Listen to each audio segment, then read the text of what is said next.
South India shopping mall, the wedding మంత్ర, సరికొత్త wedding collection, south India shopping mall.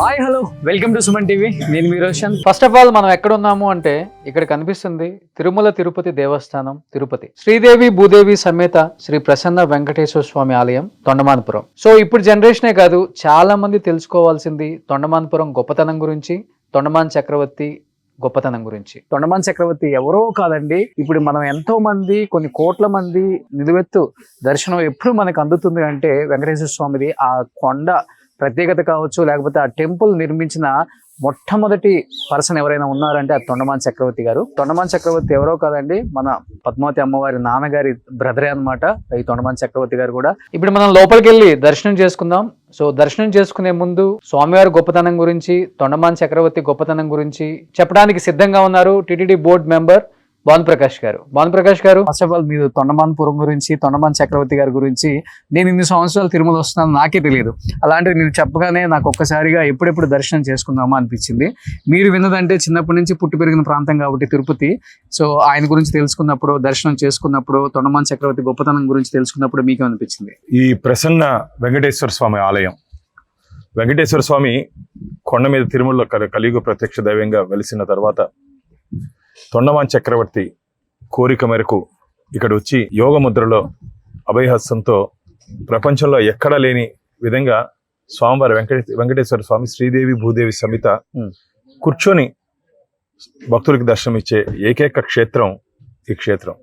Gadwal మహారాణి ఉన్నప్పుడు సమయంలో దేదీప్తిమానంగా వెలిగిపోయినటువంటి ఈ పరిసరాలు అనివార్య కారణాల వల్ల మనకు స్వతంత్రం వచ్చిన తర్వాత 1950 తర్వాత దురదృష్టవశాత్తు ఈ ఆలయం ఉన్నటువంటి ఈ ధ్వజస్తంభం కూడా పడిపోవడం జరిగింది. ధ్వజస్తంభంగానే లేకపోతే ఆలయంలో బ్రహ్మోత్సవాలు నిర్వహించే అవకాశం లేదు. అప్పుడు ఇక్కడ వచ్చినటువంటి సందర్భంలో ఇక్కడ పెద్దలు, ఈ గ్రామ పెద్దలు, ఇక్కడ ఉన్నటువంటి అర్చక స్వాములు నా దృష్టికి తీసుకురావడం జరిగింది. అప్పుడు నేను దాని మీద తిరుమల తిరుపతి దేవస్థానాల అధికారుల దృష్టికి తీసుకుని వెళ్ళి ఆ రోజు దాదాపు ఒక 6 నెలలు 7 నెలలు దీని మీద పరస్పరం ఉత్తర ప్రతివృత్తాలు చేసిన తర్వాత ధ్వజస్తంభం రావడం జరిగింది. ధ్వజస్తంభం వచ్చిన తర్వాత నిత్య ధూప దీప నైవేద్యాలతో స్వామివారికి ఇక్కడ దేదీప్తిమానంగా బ్రహ్మోత్సవాలు ఇక్కడ జరగడం జరిగింది. అందుకనే నాకు ఈ ఆలయం అంటే చాలా ఇష్టం. ఇక్కడ స్థానికులు కూడా దీనికి ఆలయ అభివృద్ధి కోసం అనేక దఫాలుగా వీరితో చర్చించడం జరిగింది. రాబో రోజుల్లో ఖచ్చితంగా దీని మీద ఏ విధంగా తిరుచానూరు అమ్మవారు శ్రీనివాస మంగాపురం ఉందో అదే విధంగా ఇప్పుడు ఉన్నటువంటి పరిస్థితుల్లో కాళహస్తి సమీపంలో ఉన్నటువంటి ఈ ఆలయం కూడా రాబో రోజుల్లో అదే సంఖ్యలో భక్తులు వచ్చే దిశగా ప్రయత్నం చేస్తాను. ఈ ఆలయానికి ఉన్నటువంటి విశిష్టత ఏమిటంటే సాక్షాత్తు అన్నమయ్య తన కీర్తనలో దొమ్ములు ఎలిన ఎట్టి తొండమాన్ చక్రవర్తి రమ్మన్న చోటుకు వచ్చి నమ్మినవాడు అని చెప్పి సాక్షాత్తు అన్నమాచార్య గారు కీర్తనలో ఈ ఆలయ విశేషత గురించి వారు ప్రస్తావించారంటే ఇది భక్తులు కూడా తెలుసుకోవాల్సిన అవసరం ఉంది. తిరుమలకు వచ్చినటువంటి భక్తులు స్వామివారి దగ్గరికి ఇక్కడికి వచ్చి ఆశీర్వాదంతో పాటు శ్రీదేవి భూదేవి సమేత, ఎందుకంటే కొండ మీద హృదయంలో లక్ష్మి స్వామివారు ఉంటారు, హృదయ లక్ష్మిగా. ఇక్కడికి వస్తే అమ్మవార్లు ఇద్దరు ఆశీర్వాదం ఖచ్చితంగా ఉంటుంది. ఇక్కడికి వస్తే ఖచ్చితంగా కోరుకున్న కోరికలన్నీ తీరుతాయని చెప్పి ఇక్కడ అర్చక స్వాములు చెప్తా ఉంటారు. ఈ ఆలయానికి చాలా విశేషం ఉంది. కాబట్టి రాబో రోజుల్లో శ్రీవారి భక్తులకు కూడా ఇక్కడికి ఈ ప్రాంతానికి రావాలని చెప్పి తిరుమల తిరుపతి దేవస్థానం ధర్మకర్తల సభ్యుడిగా భక్తులను కూడా కోరుకుంటున్నాను. రాబో రోజుల్లో మీ కుటుంబంలో మీకు, మీ పిల్లలకి అన్ని మంచి జరగాలని చెప్పి కూడా ప్రార్థిస్తున్నాను. అండ్ భానుప్రకాష్ గారు చెప్పినట్లుగానే ఇప్పటి వరకు మనం వెంకటేశ్వర స్వామి అంటే నిలువెత్తు రూపం, ఆయన అలానే చూసాం మనం. బట్ ఆయన ఇక్కడ శ్రీదేవి భూదేవి సమేతంగా ఉన్నారు అంటే కూర్చొని ఉండటం, సిట్టింగ్ పొజిషన్ లో వెంకటేశ్వర స్వామిని ఇంతవరకు ఎవరు చూసుండ్రు. అండ్ ముఖ్యంగా ఇక్కడికి వచ్చిన భక్తులకి చాలా మందికి నమ్మకం ఏంటంటే ఇక్కడికి వస్తే కోరుకున్న ప్రతి కోరిక కూడా నెరవేరుతుంది. అలాంటి ఒక మహిమున్న ఒక ప్లేస్ అన్నమాట ఇది. అండ్ లోపలికి మొత్తం మనం చూపించలేం కాబట్టి జస్ట్ అక్కడ వరకు వెళ్దాం. ఒకసారి మీకు టెంపుల్ వాతావరణం, టెంపుల్ ఆవరణ అండ్ లోపల ఉన్న ఆ ప్రత్యేకతలు ఒకసారి చూపించే ప్రయత్నం అయితే చేస్తాను నేను. అండ్ ఒకసారి లోపలికి వెళ్ళిన తర్వాత గురువు గారితో కూడా మాట్లాడదాం ఇంకా క్లియర్గా.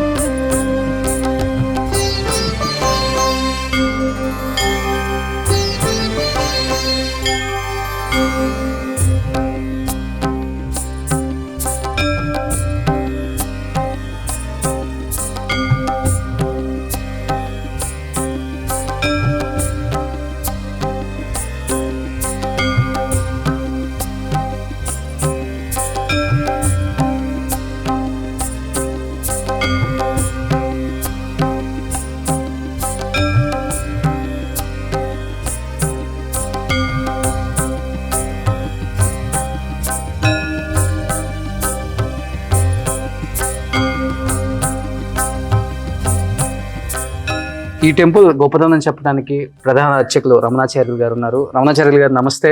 నిజంగా వచ్చేటప్పుడు కారులో భానుగారు చెప్తుంటే నేను ఆయన గొప్పతనం గురించి వింటూ ఉంటుంటే, టెంపుల్ గొప్పతనం గురించి వింటూ ఉంటుంటే, అసలు వెంకటేశ్వర స్వామి ఎలా వెలిచారు అనేది ఇవన్నీ వింటూ ఉంటుంటే నిజంగా గూస్ బంప్స్ అనమాట. అంటే చరిత్ర అనేది చాలా తక్కువ మందికి తెలుసు. వచ్చాము, దర్శనం చేసుకున్నాము, కోరుకున్నాము, వెళ్ళిపోయాము, ఇంతవరకే ఉంటుంది. కానీ చరిత్ర తెలుసుకున్న వాళ్ళు నిజంగా ఆ చరిత్ర ప్రకారమే మన జనరేషన్, మన నెక్స్ట్ జనరేషన్స్ కూడా ఫాలో అవుతుంటారు. మన సనాతన గొప్పతనం గురించి కానీ, మన దేవుళ్ళ గొప్పతనం గురించి కానీ, మన హిస్టరీ తెలుసుకున్నప్పుడు తెలియని ఆ పొలకింత డెఫినెట్గా ఉంటుంది. కాబట్టి సో మీరు ప్రతి నిత్యం ఇక్కడ పూజలు చేస్తూ ఉంటారు. నిజంగా ఏం చెప్తారు స్వామివారి గొప్పతనం గురించి మీ మాటల్లో? వెంకటాద్రి సంస్థానం బ్రహ్మాండే నాస్తి కించన వెంకటేశ సమోదేవో నభూతో నభవిష్యతి. ఈ ప్రసన్న వెంకటేశ్వర స్వామి దేవాలయానికి చాలామంది భక్తులు చాలా దూరాల నుంచి వస్తూ ఉంటారు.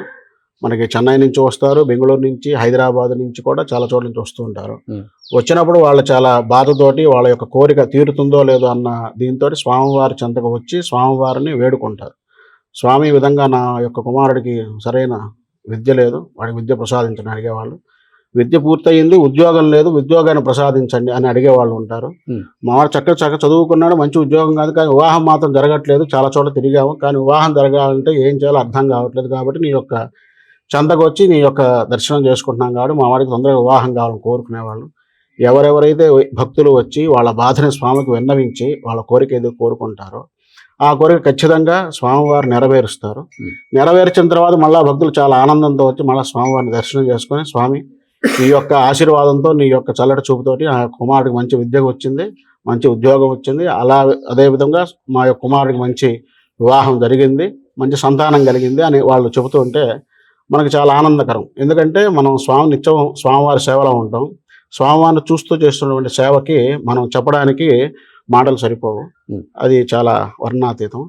అందువల్ల స్వామివారిని మనం ఏమైనా కోరుకోండి, మనం ఎట్లాంటి కోరిక కోరినా సరే వెంటనే స్వామివారు మీకు నేనున్నాను అన్న ఒక ధైర్యంతో, భరోసాతో మన కోరికని ఖచ్చితంగా నెరవేరుస్తారు. ఎటువంటి కోరికనైనా సరే స్వామివారిని తీరుస్తారు. దానికి మనకు ఉదాహరణ చెప్పాలంటే వెంకటేశ్వర స్వామి చిన్నమామ గారు తొండమాన్ చక్రవర్తి ఉన్నారు కదా, వారు రాజ్యపాలన చేస్తున్నప్పుడు ఒక బ్రాహ్మణుడు వచ్చి, అయ్యా నేను కాశీయాత్రకు వెళుతున్నాను, నా భార్య గర్భవతి, కుమారుడు చిన్నవాడు కాబట్టి వారిని మీ సొంత వదిలి నేను కాశీయాత్ర వెళ్ళాలనుకుంటున్నాను. మీరు రాజుగారిని తండ్రితో సమానం కాబట్టి వారిని మీ సంరక్షణలో వదిలి వెళ్ళాలని కోరుకోగా అప్పుడు తొండమాన్ చక్రవర్తి, నీకేమీ భయం లేదు, నీ భార్య పిల్లలు నేను చూసుకుంటాను, మీరు ధైర్యంగా కాశీయాత్ర చేసి రండి అని చెప్పారు.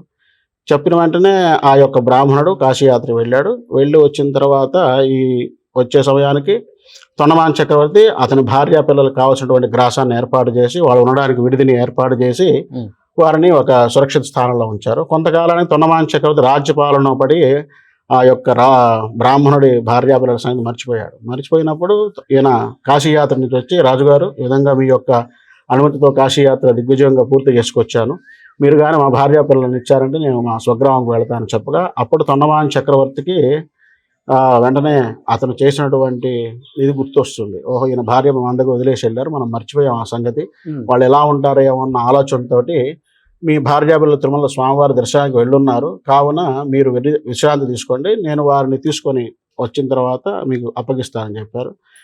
చెప్పిన తర్వాత బ్రాహ్మణుడు పంపించేసిన తర్వాత తొండమాంచకు పరుగున అతని భార్యాపిల్లలు ఉన్నటువంటి ఇంటికి పోయి చూడగా వాళ్ళు చనిపోయి అస్థిపంజరాలైపోయారు. అది చూసి భయపడినటువంటి తొండమాంచ చక్రవర్తి పరుగున తిరుమల స్వామివారి చెంతకు వెళ్ళి స్వామివారిని కోరుకున్నాడు, ప్రార్థించాడు. స్వామి, నా యొక్క నిర్లక్ష్యం వల్ల ఈ విధంగా ఒక భార్యాపిల్లలు ఈ విధంగా మృతి చెందారు, కావున మీరు నా యందు దయ ఉంచి నా మీద అనుగ్రహంతోటి వారిని పునరుజ్జీవం చేయండి అని ప్రార్థింపగా స్వామివారు వెంటనే ఆ యొక్క బ్రాహ్మణుడు భార్యాపిల్లల అస్థిపంజరాలు తెప్పించి అస్థితీర్థంలో ఉన్నటువంటి జలాన్ని ప్రోక్షణ చేసి వారిని పునరుజ్జీవనం చేసి పంపించేసిన తర్వాత తొండమాంచ కొత్తతో వెంకటేశ్వర స్వామి అంటారు, నేను నీతో మాట్లాడుతున్నటువంటి గర్వంతో నువ్వు సరిగా రాజ్యపాలన చేయడం కానీ ప్రజలను పట్టించుకోవడం కానీ చేయలేదు, కాబట్టి ఇక మీదట నేను మీకు శిలారూపంలో తప్ప మానవ రూపంలో కనబడను అనేసి స్వామివారు శిలారూపాన్ని ధరించారు. ధరించిన తర్వాత ఆ యొక్క తొండమాంచ కొత్త చాలా బాధతోటి నా వల్ల స్వామివారి శిలారూపం ధరించారు అని అనుకొని, సరే ఆయన మరలా వచ్చి తొండమాంచ చక్రవర్తి వెంకటేశ్వర స్వామివారి ఆజ్ఞ ప్రకారం సరిగ్గా రాజ్యపాలన చేస్తూ ప్రజలను చాలా చక్కగా చూసుకుంటుండేవారు. ఇక తొండమాంచ వృద్ధాప్యంలో తిరుమలకు వెళ్ళలేకపోయిన పక్షంలో స్వామివారిని ప్రార్థించారు, స్వామి, నేను ఈ కొండకు రాలేకపోతున్నాను, నేను చేసినటువంటి ఈ యొక్క తప్పు వల్ల వైకుంఠానికి కూడా పరమపదం మోక్షం కలిగే అవకాశం కూడా ఉందో లేదో తెలియదు, కాబట్టి మీరు వైకుంఠంలో ఏ రూపంలో ఉంటారో అదే రూపంలో నా కోటలో వెలిసి నాకు మోక్షాన్ని ప్రసాదించండి అని ప్రార్థించడం వల్ల తొండమాంచ చక్రవర్తి అంటే వెంకటేశ్వర స్వామికి చిన్నమామ గారు అత్యంత ప్రియ భక్తుడు, ఆకాశరాజు తమ్ముడు పద్మావతి అమ్మ చిన్నాన్న ప్రియ భక్తుడు కూడా కావడం వలన ఆయన కోరికను వెంటనే స్వామివారు తీర్చాలన్నటువంటి లక్ష్యంతో శ్రీదేవి భూదేవి సమేతముగా వైకుంఠంలో ఏ రూపంలో ఉంటారో అదే రూపంలో ఇక్కడ స్వామివారి అభయహస్తంతో ధ్యానముద్ర ఆహ్వానముద్ర అంటారు, దాంతో కూర్చొని వెలిశారు. అంటే స్వామివారు తొండమానుడు కోరిన వెంటనే వెలిశారు కాబట్టి తొండమానుడు కోరిక ఏ విధంగా అయితే నెరవేర్చారో వెంటనే అదే విధముగా ఇక్కడికి వచ్చి కోరుకునే భక్తుల యొక్క కోరికలు కూడా స్వామివారు ఖచ్చితంగా నెరవేరుస్తుంటారు. నెరవేర్చిన తర్వాత భక్తులు కూడా మరలా స్వామివారి దర్శనం చేసుకొని విశేషమైన ఆనందంతో అనుభూతిని పొందుతుంటారు. అంటే ప్రపంచంలో ఎంతో మంది వెంకటేశ్వర స్వామి భక్తులు ఉన్నారు, ఎప్పుడు కూడా నిలువెత్తు దర్శనమే దొరుకుతుంది. వెంకటేశ్వర స్వామి అంటేనే మనకు కనిపించేది నిలువెత్తు నిదర్శనం, ఆయన దర్శనం. అలాంటిది ఇక్కడ కూర్చొని వెంకటేశ్వర స్వామి వెలిసినప్పుడు ఇక్కడ ఉన్న ప్రాంతాల వాళ్ళు కావచ్చు, వచ్చిన వాళ్ళు కావచ్చు, లేదా మీరు పూజలు స్టార్ట్ చేసినప్పుడు కావచ్చు, లేదా మీరు కొత్తగా విన్నప్పుడు కావచ్చు, ఎలా అనిపించింది మీకు అసలుకి ఈ చరిత్ర గురించి, ఆయన అలా వెలిసారని? గురుగారు, మొట్టమొదటి నుంచి వంశపారంపర్యంగా చేస్తున్నాం అండి టెంపుల్స్. అదే 47 వరకు గద్వాల రాణి ఆధీనంలో ఉండింది. గద్వాల రాణి రాజ్యాలంతా కూడా పోయిన తర్వాత 1950కి లాస్ట్ పాప ఉండింది, గద్వాల రాణి కూతురు ఒకటి ఉంటే అమెరికా చేరిపోయింది. ఆ తర్వాత అంటే దీనికి దున్నేవాడికే పొలం ఉండింది అందరికి, అర్చకులకి ప్రతి ఒక్కరికి. ఆ తర్వాత 1960లో దున్నేవాడి చట్టం అని ఒకటి వచ్చింది. ఆ చట్టంలో ఎవరు దున్నుకున్నది వాళ్ళు చేసుకున్నారు. మా యొక్క ఆధీనంలో ఉంటే 7.5 ఎకరా దేవస్థానానికి హ్యాండ్ ఓవర్ చేశాం 2008లో జనవరి. కుటుంబ భారం అప్పుడు మాకు అర్చకులుగా దేవస్థానం ఇచ్చారు. ఈ టెంపుల్ హ్యాండ్ ఓవర్ చేసిన తర్వాతే నాకు కూడా వెంకటేశ్వర స్వామి నాకు ఉద్యోగం ఇచ్చారు తిరుమల తిరుపతి దేవస్థానం తిరుచామూరు. ఈయన మెయిన్ అర్చకుడుగా ఉంటుంది. ఓకే, సో ఇప్పుడు కోట అనేది ఇక్కడే ఇదే ప్లేస్. ఓకే, ఆయన కోట కూడా అది కూడా శిథిలావస్థలో ఉంటే దేవస్థానం ఇప్పుడు ఏదైతే లోపల టెంపుల్ వెలిసిందో అది మాత్రం అలాగే ఉండిచ్చేసి టెంపుల్ రీమోడల్ చేపించారు. 2016లో పునఃసంప్రోక్షణ చేశారు. 2019లో గాలిగోపుర నిర్మాణం చేసి దాన్ని కుంభాభిషేకం చేశారు. 2019 నుంచి మనకి పునః బ్రహ్మోత్సవాలు ఆరంభమైనాయి. ఓకే, చరిత్ర ఎంత గొప్పది అనేది ఈ ఒక్క ఉదాహరణ సరిపోతుంది. చరిత్ర దీని చుట్టూ కోట, మధ్యలో ఇక్కడి నుంచి అవతలకు పోవడానికి ఒక చుట్టూ ఒక నిర్మాణం చేసి మీరు గూగుల్ మ్యాప్ లో చూస్తే దాటడానికి కూడా మొసళ్ళు అంతా ఉండేది సార్. ఈ చుట్టూరి కోట సార్, చుట్టూరి వాటర్ మధ్యలో కోట అలా ఉండేది. చుట్టూరి వచ్చి కోనేరు అగర్తలు ఉండేది, మొసళ్ళు వదిలేవాళ్ళు రాజులు కదా, దానికని ఎవరు బయట నుంచి రాకుండా అది ఇప్పుడు అన్ని కూడా క్లోజ్ అయిపోయింది అన్నమాట. మీరు వేలూరు పోయేటప్పుడు బంగారు టెంపుల్ అవునవును. ఆ మాదిరి అవును. ఉంటాయి. ఆ మధ్యలో టెంపుల్ ఉంటుంది, చుట్టూ వాటర్ ఉంటాయి. అగడతో ముసళ్ళు వదిలేవారు ఆ యొక్క కోట రక్షణ కోసం. తిరుమల తిరుపతి దేవస్థానం ఇప్పుడు కపిల తీర్థంలో పడ్డ నీళ్లు ఈ చెరువుకి వస్తాయి. వస్తాయంట, నేను విన్నాను. ఈ అవును. చెరువుకి వచ్చి ఈ చెరువులో నుంచి వెనకాల చిన్న తొల మాదిగా ఉండింది, ఆ. దాంట్లో నుంచి నీళ్లు తీసుకొని మేము పెట్టేవాళ్ళం. ఓకే. ఇప్పుడు అంతా అయిపోయినాక మనకి మీదుగా బావిలో పారేది సార్ ఇక్కడి నుంచి అప్పట్లో. నీళ్లు పెడతాం. ఆ. ఆ నీళ్లు ఇట్లా వచ్చి దాని కోనేరులోకి వెళ్ళేది. ఓకే. తిరుమల నీళ్ళే వస్తాయి సార్. ఓకే. ఇంత గొప్ప చరిత్ర చెప్పిన ఇంకోటి తర్వాత సార్, ముందు దర్శనం ఇక్కడ చేసుకోవాలనిపించింది కట్టుడురా నాకు. వైకుంఠం అన్నట్టుగా ఆ, ఇక్కడ నుంచి చూస్తే తిరుమల కూడా కనపడేది. ఇక్కడి నుంచి. అక్కడి నుంచి చూస్తే ఈ తొండమాన్ చక్రవర్తి కట్టించింది వాతావరణం ఆనంద బాగుంది, నిలయం డబ్బులు తిరుమలలో లేకుండా. కూడా. ఆ, అదే ఫ్యాన్స్ మోడల్ ఉన్నాయి కదా ఉంటుంది సార్, మన ఫ్యాన్లు ఆనంద నిలయం. అవన్నీ కనపడతాయి సార్ ఇక్కడి నుంచి. నేరుగా కనపడేది. ఓకే. ఆ గాలి మరలు ఉమ్. ఇక్కడి నుంచి నేరుగా. ఓకే. వీలైనంత వరకు పెళ్లి కాని వాళ్ళకి బాగా జరుగుతుంది సార్. పెళ్లి కాని వాళ్ళందరూ. పెళ్లి కాని వాళ్ళకి. ఓకే. ఒకసారి వచ్చి కోరుకుంటే. ఖచ్చితంగా స్వామివారి అనుగ్రహంతో అనుగ్రహం ఉంటుంది సార్. మనం మంచి కోరిక ఏదంటే ఆ కోరికలు నెరవేరుతాయి. ఓకే. అంటే ఇది మనం చెప్పే మాట కాదు, భక్తులే ఆ కోరిక తీరిన తర్వాత వచ్చి స్వామివారికి మరలా యువత దర్శనం చేసుకొని నాకు నిదర్శనం సార్. 2008లో యాంటివర్ చేసాము లోకల్ అంతా కలిపి. ఓకే. చూడండి సార్, ఎలా ఉంటుంది చూసారా? ఓకే. ఎట్లా ఉండింది చూడండి సార్, కరెక్ట్ గా చుట్టూ రౌండ్ తొండమాన్. వాటిలో వాటర్ వదిలేదంట. రాజు గారు మీకు చూడండి క్లియర్ గా మ్యాప్ లో కూడా ఎట్లా యాజ్ ఇట్ ఈస్ గా అలానే కనిపిస్తుంది. సో మిడిల్ లో తొండమాన్ టెంపుల్ అంటే తొండమాన్ చక్రవర్తి ఇక్కడ ఇదంతా కోట. Google map. సో రౌండ్ గా కోట.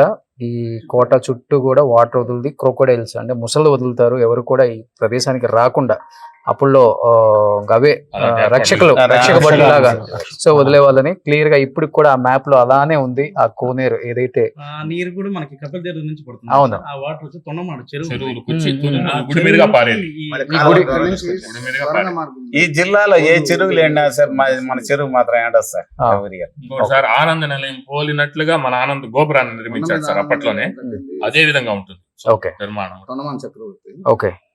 సో ఇంత గొప్ప చరిత్ర కలిగిన ప్రదేశానికి వచ్చే అదృష్టం చాలా తక్కువ మందికి ఉంటుంది. కొంతమంది తెలియక రాకపోవచ్చు, బట్ డెఫినెట్ గా తిరుమల దర్శనం చేసుకున్న వాళ్ళు ఎవరైనా శ్రీకాళహస్తి దర్శనం కూడా చేసుకుంటారు. కాబట్టి శ్రీకాళహస్తి నుంచి hardly 4 kilometres తొండమాన్పురం.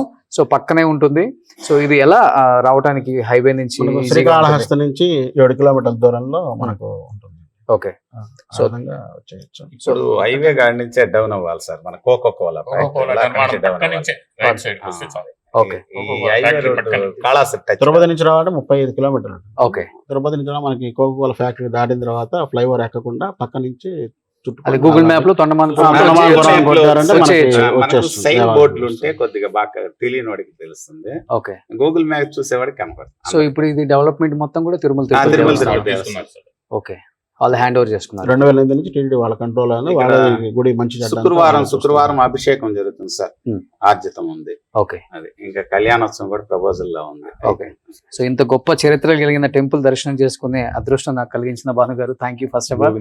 So first of all లోపలికి వెళ్ళి దర్శనం చేసుకుందాం. అండ్ ప్రతి ఒక్కరు కూడా తిరుమల వచ్చిన వాళ్ళు దర్శనం చేసుకోవాలి అనుకుంటే మీరు శ్రీకాళహస్తి నుంచి పక్కనే 7 కిలోమీటర్స్ తొండమాన్పురం గూగుల్ మ్యాప్ లో కొట్టిన వస్తుంది. అండ్ ఇక్కడికి వస్తే మంచి జరుగుతుంది. అండ్ శుభం ఏదైనా కానీ మంచిగా ఉంటుంది. ఒక మంచి పాజిటివ్ వైబ్ ఉంటుంది. ఎటువంటి కోరిక కోరుకున్నా కానీ నెరవేరుతుంది అనేది భక్తుల నమ్మకం చాలా మందికి ఉంది. కాబట్టి వచ్చిపోతూ ఉంటారు. అండ్ కర్ణాటక నుంచి కావచ్చు, అన్ని స్టేట్ల నుంచి కూడా వస్తున్నారు. ముఖ్యంగా మన తెలుగు వాళ్ళు వచ్చి ఈ గొప్పతనం, స్వామివారి గొప్పతనం గురించి, స్వామివారి చరిత్ర గురించి, అట్ ది సేమ్ టైం స్వామివారి మహిమలు చాలా మంది ఇక్కడ అయ్యవార్లు కూడా ఉన్నారు, ఎప్పటికప్పుడు చెప్తూనే ఉంటారు. తప్పకుండా వస్తారని, రావాలని నేను కోరుకుంటున్నాను. So thank you so much అండి. సుమన్ టీవీలో మీ పర్సనల్ అండ్ బిజినెస్ ప్రమోషన్స్ కోసం కింది నెంబర్ కి కాంటాక్ట్ చేయండి.